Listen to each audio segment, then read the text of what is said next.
Hello everyone, आज हम देखने वाले हैं क्लास 11th का next chapter motion in a plane, okay, which is next to the motion in a straight line. Straight line के आगे का जो चैप्टर नंबर 3 है, that is the motion in a plane. Okay, इसमें भी काफ़ी सारे अच्छे कॉन्सेप्ट हैं और let's start with the scalar quantity. Okay, you all know very well about the quantity, scalar and vector quantity. Okay, so first one is scalar quantity. Scalar quantity क्या होता है? तो scalar quantity are those quantity which have only magnitude not direction.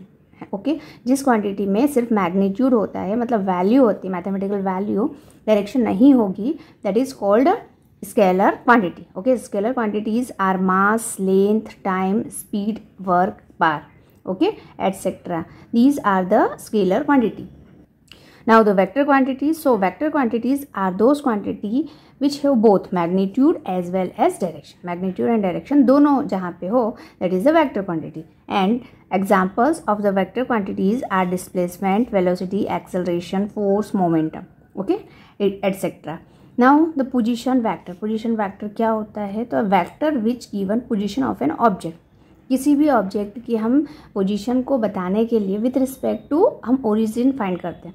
Okay, और उसके लिए हम 2 coordinate या 3 coordinates ले सकते हैं। ओके, और कोई भी ऑब्जेक्ट की पोजीशन बताने के लिए जो रेफरेंस पॉइंट लेते हैं हम, that is the origin. Okay, now displacement vector. Displacement vector the vector which tells how much and in which direction an object has change its position. Okay, object किस direction में और कितना position change किया object ने, ये सभी values बताने के लिए हम कौन सा वेक्टर यूज़ करते हैं? Displacement vector. Okay, now polar vector. Polar vector क्या होते हैं? ये these are the different type of vectors. Now polar vectors, the vector which have a starting point और a point of application. Okay, suppose displacement, force and velocity. एक vector जिसका starting point होता है, ठीक है, अब एंड पॉइंट की बात नहीं करते, जिसका स्टार्टिंग पॉइंट होता है उसको क्या बोलते हैं हम? Polar vector. Okay, polar vector examples हैं डिस्प्लेसमेंट। डिस्प्लेसमेंट जैसे अगर 2 ऑब्जेक्ट, जैसे ऑब्जेक्ट है, ऑब्जेक्ट की इनिशियल पोजीशन और फाइनल पोजीशन हमें पता है, तो इनिशियल और फाइनल पोजीशन हम देते हैं, तो जो इनिशियल पोजीशन को रिप्रेजेंट करने वाला फैक्टर है, that is the polar vector, जिसमें स्टार्टिंग पॉइंट हो, polar vector. Now axial vector, so the vector which represent rotational effect and act along the axis of rotation. Okay, जो vector क्या करते हैं? रोटेशनल इफेक्ट को represent करते हैं और एक्सिस के अलोंग डायरेक्शन में होते हैं। जैसे हमने सिस्टम ऑफ पार्टिकल में ओमेगा के बारे में पढ़ा था, एंगुलर वेलोसिटी के बारे में पढ़ा था। Angular velocity is the axial vector. Okay, now angular momentum, torque, all of these quantities are axial vectors. Now equal vectors means magnitude में सेम होना चाहिए। अगर 2 वेक्टर्स को आप कंपेयर करें और दोनों का मैग्नीट्यूड सेम हो, that is called equal vectors. Now negative vectors means a vector having the same magnitude but having an opposite direction. ठीक है, 2 वेक्टर्स हैं आपके पास, A and B। एक वेक्टर पॉजिटिव है, एक वेक्टर का डायरेक्शन पर्टिकुलर डायरेक्शन है, और दूसरे वेक्टर का डायरेक्शन इस फर्स्ट वाले डायरेक्शन के अपोजिट है। ओके, तो जो सेकंड वाला वेक्टर होगा वो क्या होगा? नेगेटिव मतलब नेगेटिव वेक्टर, मैग्नीट्यूड में दोनों सेम होंगे। ओके, नाउ जीरो वेक्टर मतलब उसमें मैग्नीट्यूड की जो वैल्यू है वो 0 होगी। Okay, 0 magnitude and arbitrary direction कैसी है? आर्बिट्रेरी। नाउ कोप्लेनर वेक्टर मतलब vectors which act in the same plane. 2 vector A और बी, और दोनों एक्स वाई प्लेन में या वाई जेड प्लेन में या जेड एक्स प्लेन, किसी भी पर्टिकुलर प्लेन में अगर हैं, then they are called coplanar vectors. Okay, now collinear vectors, so the vectors which either act along the same line और अलॉन्ग द पैरेलल लाइन। ठीक है, वेक्टर जो कि क्या करते हैं? एक्ट करते हैं सेम लाइन ऑफ एक्शन पे या फिर पैरेलल लाइन ऑफ एक्शन पे। कोलिनियर मतलब लीनियरली वैरी कर रहे हैं। मॉड्यूलस ऑफ वेक्टर, मॉड्यूलस का मतलब मैग्नीट्यूड होता है। सिंपली मॉड्यूलस को हम डिफाइन करते हैं, रिप्रेजेंट करते हैं इस तरह से। अगर आपको मॉड्यूलस ए का चाहिए, ए वेक्टर का मॉड्यूलस चाहिए, तो यहाँ पे क्या करना पड़ेगा? आप इस तरह से साइन पुट करना पड़ेगा, that is the sign of modulus. और मॉड्यूलस मतलब simple magnitude. Now next fixed vector means whose initial vector is fixed, जिसका इनिशियल वेक्टर क्या है? फिक्स्ड है। ओके, यूनिट वेक्टर मीन्स उसके मैग्नीट्यूड की जो वैल्यू है दैट इज़ 1, और यूनिट वेक्टर को रिप्रेजेंट करते हैं इस तरह से, A cap is equal to A vector divide by magnitude of A. Okay, free vector means a vector whose initial point is not fixed, initial point को हमने fix नहीं किया हुआ है। Okay, that is free vector. को initial vector मतलब the vector which have the same initial point, 2-3 vectors हैं और उन सभी का इनिशियल पॉइंट सेम है तो को इनिशियल वेक्टर्स होंगे वो। और एक और होता है को टर्मिनस वेक्टर, मतलब सभी वेक्टर्स का जो टर्मिनल पॉइंट है यहाँ पे वो खत्म हो रहे हैं वो पॉइंट अगर सेम है तो को टर्मिनस वेक्टर कहेंगे। Okay, now properties of zero vector. देखो प्रॉपर्टीज ऑफ जीरो वेक्टर, किसी भी वेक्टर में अगर आप जीरो को ऐड करेंगे तो उस वेक्टर की क्वांटिटी आएगी, ये वैल्यू आएगा, वेक्टर सेम वेक्टर आएगा। और किसी भी वेक्टर में या फिर स्केलर क्वांटिटी में आप मल्टीप्लाई करेंगे जीरो वेक्टर का तो आंसर क्या होगा 0। ओके, किसी भी वेक्टर में मल्टीप्लाई करो या किसी भी स्केलर क्वांटिटी में मल्टीप्लाई करें, आंसर आपका 0 आना है। Now the triangular law, 2 type के या 3 टाइप के लॉज होते हैं जिसकी हेल्प से हम वेक्टर्स का एडिशन कर सकते हैं। ओके, तो first is triangular law of vector addition. Okay, suppose आपके पास 2 वेक्टर्स हैं, this is P and this is Q। Okay, ये P है और P के बाद में Q है, तो इन दोनों का जो रिजल्टेंट वेक्टर आएगा, दोनों का अगर एडिशन करें तो P plus Q is equal to R, और P और Q दोनों का हम ऐड करेंगे तो जो रिजल्टेंट वेक्टर है उसकी डायरेक्शन अपोजिट होगा। जैसे P का जो हेड है, P का हेड Q के टेल से कनेक्टेड है। ओके, Q के टेल से कनेक्टेड है तो जो रिजल्टेंट वेक्टर होगा वो Q के हेड और P के टेल से कनेक्ट होगा। तो इसका स्टेटमेंट पढ़ लेते हैं। If 2 vectors can be represent both in magnitude and direction by 2 sides of triangle take. Okay, मतलब ये ट्राइंगुलर वे में आपको रिप्रेजेंट किया है 2 वेक्टर्स को A and B। Okay, taken in the same order, A और B को या फिर P और Q को हमने सेम ऑर्डर में लिया, देन इधर resultant is represent completely both in magnitude direction by the third side of the triangular.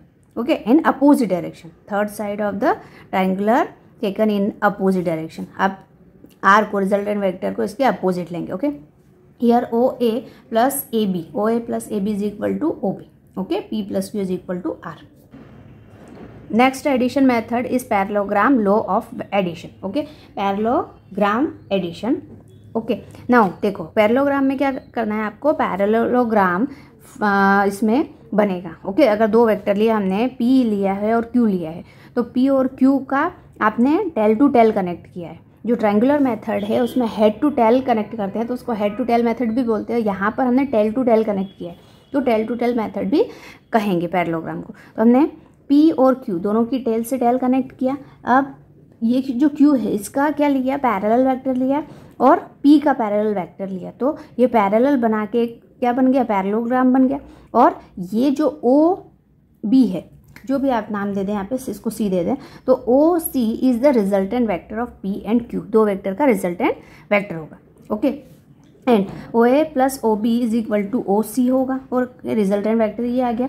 अब आपको अगर रिजल्टेंट वेक्टर को फाइंड करना है, मैग्नीट्यूड को फाइंड करना है, ये तो वेक्टर है, एडिशन वेक्टर है, लेकिन मैग्नीट्यूड को फाइंड करना है तो ये वाला फॉर्मूला आप यूज़ करेंगे। Okay, resultant vector R is equals to √P² plus Q² plus 2PQ cos theta. Okay, and direction क्या होगी, तो डायरेक्शन के लिए हम क्या करेंगे, यहाँ से परपेंडिकुलर ड्रॉ करेंगे, ये एंगल थीटा है। ओके, P एंड Q जो यहाँ पे थीटा है वो angle between P and Q है। Okay, alpha is the angle between first vector P and resultant vector. Okay, so tan alpha is equals to Q sin theta divided by P plus Q cos theta. Okay, Q sin theta मतलब देखो ये वाला जो triangle है इसमें आपको tan theta apply करना है, tan अल्फा अप्लाई करना है। एक्चुअली कौन सा ट्राइंगल है ये, C नाम दे दिया था आपने, तो CON। इस ट्राइंगल में ये tan अल्फा आपको फाइंड करना है, तो ये परपेंडिकुलर होगा और ये बेस होगा P प्लस A, और A वेक्टर की वैल्यू है Q cos थीटा क्योंकि ये वेक्टर Q है। Okay, polygon law of vector addition में नंबर ऑफ वेक्टर्स होंगे, यहाँ पे हमारे पास सिर्फ टू ही vectors.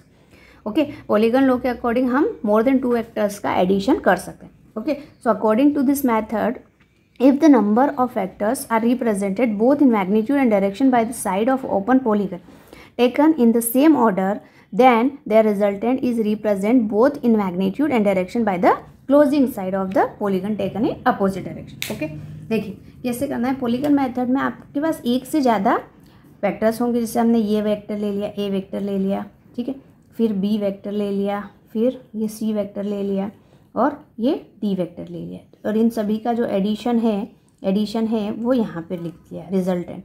Okay, resultant A vector plus B vector plus C vector and D vector. तो रिजल्टेंट लाने के लिए पहले इन दोनों को सॉल्व करोगे, तो A vector plus B vector हो जाएगा ये, ठीक है।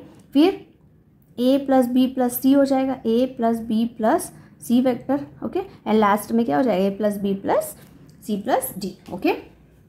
Now next is the property of vector addition. दो वेक्टर्स को अगर आपको ऐड करना है तो उसकी कुछ प्रॉपर्टीज़ हैं, वो प्रॉपर्टी होल्ड करना चाहिए, okay. First one is commutative and second one is associative. Both are important property. अगर दो वेक्टर हैं आपके पास, दोनों को आप ऐड कर रहे हो, ए प्लस बी और बी प्लस ए कर रहे हो, दोनों की वैल्यू अगर सेम है तो कम्यूटेटिव लॉ को ये फॉलो करेगी vectors quantity, okay. Associative law means A plus B plus C, okay, 3 vectors हैं, okay.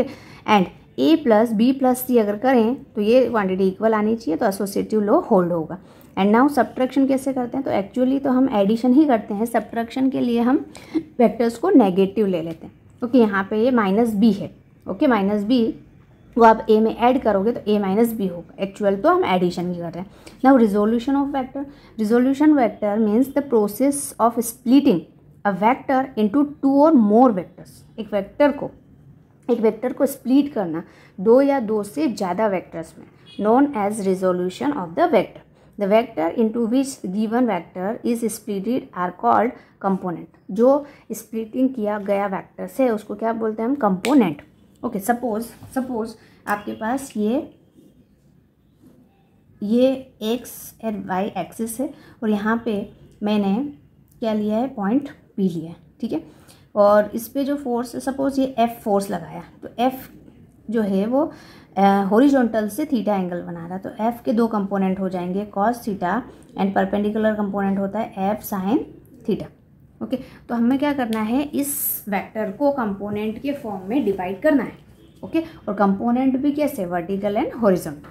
Now orthogonal right unit vector, ये ऑर्थोगोनल यूनिट वेक्टर्स हैं। आई के एक्स एक्सिस के लिए हम आई केप यूज़ करेंगे, वाई एक्सिस के लिए J cap, and K axis के लिए के केप। और I J K are the unit vector, so magnitude of this vector is 1, okay. Now rectangular component. Rectangular component का मतलब when the vector is resolve along 2 mutually perpendicular direction. 2 mutually perpendicular direction के along vectors को हम resolve करें, vector के component के according हम उसे रिप्रेजेंट करें। देखिए ए वेक्टर है आपका ये, ओके। अब ये अगर हॉरिजॉन्टल से थीटा एंगल बना रहा है तो थीटा के साथ में इसका जो कंपोनेंट होगा वो ए एक्स और ए कॉस थीटा भी हो सकता है, ओके। एंड परपेंडिकुलर कंपोनेंट हमेशा साइन थीटा होगा। तो ए वेक्टर जो है वो एक्स में कंपोनेंट इसका क्या हो जाएगा, ए एक्स, एंड वाई में ए वाई, तो इनको एडिशन कर दिया आपने। और ए वेक्टर सिंपल है, अगर आप वेक्टर को पर्टिकुलर डायरेक्शन में आपने लिखा हुआ है, सपोज आपने ए को लिखा है ए एक्स और ये वेक्टर, तो एक्स डायरेक्शन के लिए आप वेक्टर को हटा के और आई केप लिख सकते हैं, ओके। सो यहाँ पर भी इसी तरह से रिप्रेजेंट किया गया। ए एक्स कितना हो जाएगा, ए कॉस थीटा, देखो एक्स डायरेक्शन में कॉस एंड वाई डायरेक्शन में साइन थीटा, ओके। और जो आपका रिजल्टेंट वेक्टर है ए, उसका मैग्नीट्यूड क्या होगा, √a² प्लस ए वाई स्क्वायर, ए एक्स स्क्वायर प्लस ए वाई स्क्वायर। और आगे का जो कॉस वाला फंक्शन है वो तो 0 हो जाएगा, क्योंकि एंगल क्या है 90 डिग्री और cos 90 की value 0।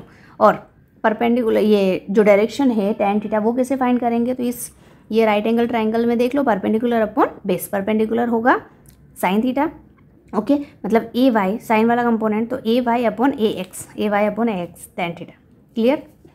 Now 2 products are there, scalar और dot product, okay. Scalar and vector product, तो स्केलर को हम डॉट प्रोडक्ट कहते हैं और वेक्टर को क्रॉस प्रोडक्ट कहते हैं। स्केलर में ए डॉट बी, यहाँ पे स्केलर में डॉट आता है, 2 वेक्टर के बीच में कौन सा साइन आता है, डॉट। तो A dot B is equal to A B cos theta and A cross B is equal to A B sine theta. जो डॉट प्रोडक्ट है उसका रिजल्ट हमेशा स्केलर क्वांटिटी है, इसलिए यहाँ पर डायरेक्शन के लिए कोई भी एलिमेंट यूज़ नहीं किया गया है, बट यहाँ पर एन केप यूज़ किया गया है। क्यों, क्योंकि क्रॉस प्रोडक्ट का रिजल्ट हमेशा वेक्टर होगा, इसलिए एन केप जो है वो हमें क्या शो कर रहा है, वेक्टर क्वांटिटी हमें शो कर रहा है। Now second point, it can be positive, negative और 0, okay, dot product, scalar product positive, negative और जीरो हो सकता है। एंड प्रॉपर्टीज़, डिफरेंट प्रॉपर्टीज़ होती हैं। अगर पैरेलल वेक्टर हैं तो कॉस थीटा की वैल्यू 0 और कॉस थीटा की वैल्यू हम क्या लेंगे, 0 लेंगे। तो 0 और एंटी पैरेलल के लिए 180 लेंगे। तो कॉस 0 की वैल्यू 1, आपको ए और बी मतलब मैक्सिमम क्वांटिटी मिलेगी, मैक्सिमम वैल्यू मिलेगी। ए और बी का मल्टीप्लाई करना है आपको, क्योंकि कॉस 0 की वैल्यू तो 1 हो गई। यहाँ पे कॉस 0 की वैल्यू कॉस 180 की वैल्यू -1, तो नेगेटिव वैल्यूज़ मिल जाएगी आपको मैग्नीट्यूड में। और अगर परपेंडिकुलर है तो 0 हो जाएगा, क्योंकि कॉस 90 की वैल्यू क्या हो जाएगी, 0। A dot B is equal to B dot A होगा। कम्यूटेटिव लॉ को फॉलो करता है, डिस्ट्रीब्यूटिव लॉ को भी फॉलो करता है। और अगर आप दो वेक्टर सेम वेक्टर को मल्टीप्लाई करें ए डॉट ए, तो उसका रिजल्टेंट हो जाएगा A²। Okay, I dot I करें, जे डॉट जे करें, के डॉट के करें, तो आंसर कितना आएगा 1, क्योंकि इनका मैग्नीट्यूड 1 होता है, 1 का square 1। Okay, I dot J करें, अपोजिट या फिर परपेंडिकुलर वेक्टर्स लेंगे तो 0 आएगा आंसर। ओके, और एग्जांपल्स क्या हैं, तो एग्जांपल्स हो जाएंगे आपके work done and power. Work done and power are the example of scalar product. Okay, now next is vector product. Vector product में भी यही सारी चीज़ें आनी है। A cross B minus B cross A होता है। ओके, मतलब ये कम्यूटेटिव लॉ को फॉलो नहीं करता है, एंटी कम्यूटेटिव लॉ है। डिस्ट्रीब्यूटिव लॉ फॉलो होता है यहाँ पर भी। और आई क्रॉस आई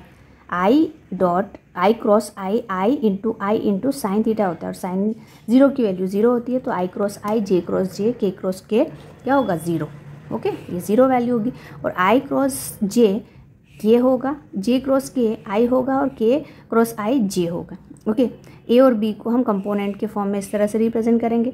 ओके, और ए क्रॉस बी निकालने के लिए इस तरह से आपको मैट्रिक्स लेना पड़ेगा। ए क्रॉस बी निकालो, तो अगर अब मुझे आई वाला टर्म लेना है, आई इंटू, तो आई वाला ये वाला टर्म आप हाइड कर देंगे, तो ए एक्स इंटू बी वाई हो जाएगा माइनस बी वाई इंटू ए जेड।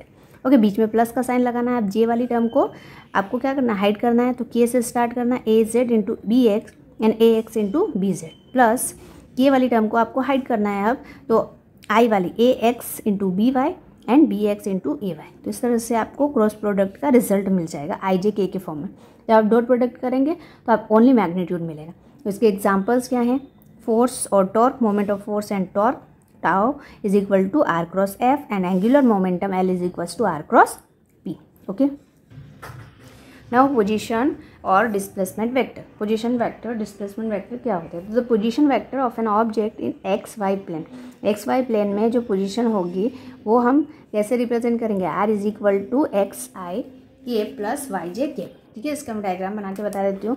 अगर आपके पास एक्स वाई प्लेन है, ठीक है, ये एक्स एक्सिस है और ये वाई एक्सिस है, और यहाँ पर कोई पॉइंट है पी, इसके coordinate with respect to origin है आर वेक्टर, ये पोजीशन वेक्टर है। ओके, तो आर वेक्टर को एक्स और वाई कंपोनेंट में डिवाइड कर सकते हैं। ये एक्स के लिए X I cap and Y के लिए वाई जे केप। ओके, तो आर की वैल्यू क्या लिख सकते हैं आप, X I cap plus Y J cap. And displacement vector को 2 पॉइंट लेना है आपको, पी की और पोजीशन अगर चेंज हो गई तो फिर इस तरह से आपको करना है। ओके, नाउ वेक्टर वेलोसिटी, तो वेक्टर के लिए क्या करना है आपको, जो भी आपका पोजीशन कोऑर्डिनेट है उसको with respect to time differentiate कर दो।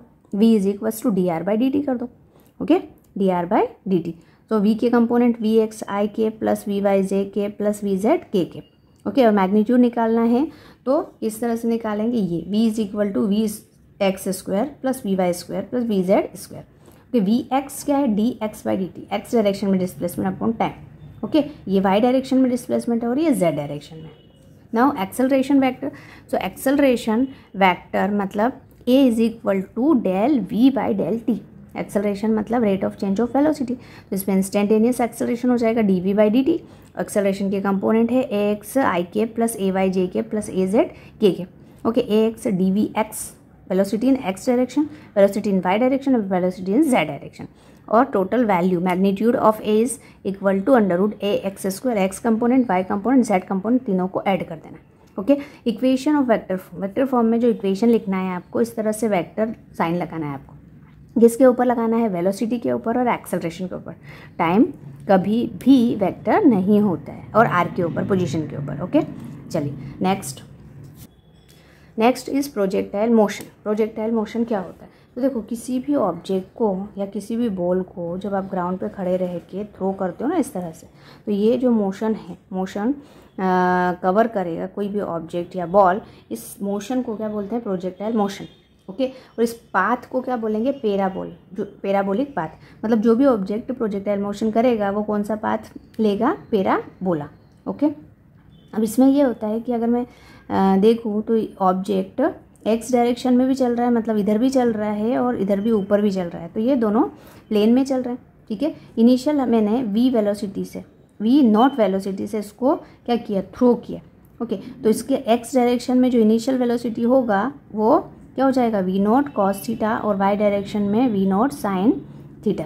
ठीक है, after time T it will reach at the top most point पे पहुंचा।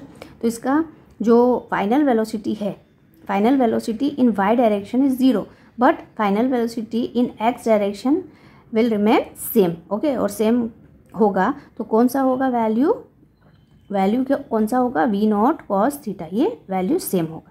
जितनी वेलोसिटी से आप ऑब्जेक्ट को थ्रो करोगी ग्राउंड से, उतनी ही वेलोसिटी से ऑब्जेक्ट ग्राउंड के ऊपर वापस आ जाएगा। ओके, तो इसके लिए हम क्या करते हैं? कुछ इक्वेशंस निकालते हैं, कुछ टर्मिनोलॉजी निकालते हैं प्रोजेक्टाइल मोशन के लिए। ओके, देखिए पढ़ो। In any body projected into space such that it moves under the effect of gravity alone is called projectile. Path followed the मतलब ट्रेजेक्ट्री जो है ये that is called parabola. Okay, equation क्या होगा इस पैराबोला का? So y is equal to tan theta into X minus G by 2 V naught cos theta square. Okay, into X square. Now time of maximum height मतलब ये जो maximum height है यहाँ से यहाँ तक का टाइमिंग क्या है? तो टाइमिंग फाइंड करने के लिए हम ये वैल्यू को कंसिडर करेंगे। जो टाइम पीरियड होगा, मतलब time for maximum height, that is t is equal to 2 V naught into sine theta upon G. Okay, V naught is the initial velocity maximum height के लिए। ये टाइम है maximum height के लिए। अब maximum height क्या होगी? So t is equal to V not square, मतलब initial velocity square, into sine square theta upon 2g। और हॉरिजॉन्टल रेंज क्या होगा? हॉरिजॉन्टल रेंज का मतलब यहाँ से यहाँ तक का डिस्टेंस, जो डिस्टेंस इसने कवर किया है। तो horizontal range is V not square into sine 2 theta upon G. Okay, maximum horizontal range के लिए क्या करोगे? मैक्सिमम हॉरिजॉन्टल रेंज के लिए हम थीटा की वैल्यू को 45 डिग्री रखेंगे। यहाँ पे थीटा की वैल्यू 45 डिग्री रखेंगे तो साइन 90 हो जाएगा। साइन 90 की वैल्यू क्या होती है? 1। तो यहाँ पे ओनली इनिशियल वैल्यू हो जाएगा V naught. Okay, U naught भी इनिशियल वेलोसिटी ही है, तो वी नॉट या लिखो या फिर यू लिखो, चलेगा। Okay, so these are the formula of projectile motion. Now next second dimension motion is circular motion. Circular motion में भी बॉडी आगे भी बढ़ती है पार्टिकल, और मतलब ऊपर भी चलता है, दोनों डायरेक्शन में मोशन हो रहा है। तो when the body moves along a circular path with uniform speed, its motion is said to be uniform circular motion. कोई भी ऑब्जेक्ट ये इस तरह से यूनिफॉर्म मोशन कर रहा है अगर, तो जो मोशन होगा वो क्या होगा? Uniform circular motion. Okay, angular displacement क्या होता है इसमें? तो अगर कोई पार्टिकल इस तरह से सर्कल में मूव कर रहा है, ए पॉइंट से स्टार्ट किया उसने, बी पॉइंट पे गया, तो जो एंगल डिस्प्लेस हुआ that is angular displacement. Okay, angle swept out by the radius vector. ये रेडियस वेक्टर के कारण जो आपका एंगल स्वेप्ट आउट हुआ है that is theta, and theta is the angular displacement. Theta is in radian and it is equal to arc upon radius. Okay, now next is angular velocity. एंगुलर वेलोसिटी is the ratio of angular displacement upon time. Okay, omega is equals to theta 2 minus theta 1 upon t2 minus t1. Okay, it is denoted by omega, and SI unit of angular velocity is radian per second. Time period and frequency. So time period is the total time taken for one complete revolution. Okay, time taken for one complete revolution is called time period, and it is denoted by capital T. And the number of revolution completed per second is called frequency. It is denoted by nu. Okay, the unit of frequency is hertz. Okay, and unit of time period is second. So omega is equals to 2 pi t. Omega is equal to क्या होता है? 2 pi t. और omega को हम क्या लिख सकते हैं? 2 pi nu. 1 by t is equals to frequency. Okay, relation between v and omega. So v is equals to होता है r omega. v मतलब लीनियर वेलोसिटी और एंगुलर वेलोसिटी में ये रिलेशन होता है v is equals to R omega. Okay, so next relation between angular acceleration and linear acceleration. तो angular acceleration और लीनियर एक्सेलरेशन में relation A is equal to R alpha. Linear acceleration is equals to radius into angular acceleration. And last one is centripetal acceleration. Centripetal acceleration क्या है? किसी भी object को circular path में घूमने के लिए सेंटर की तरफ एक्सेलरेशन प्रोड्यूस होता है, उसको बोलते हैं सेंट्रीपिटल एक्सेलरेशन। सेंट्रीपिटल एक्सेलरेशन ही प्रोवाइड करता है बॉडी में सेंट्रीपिटल फोर्स।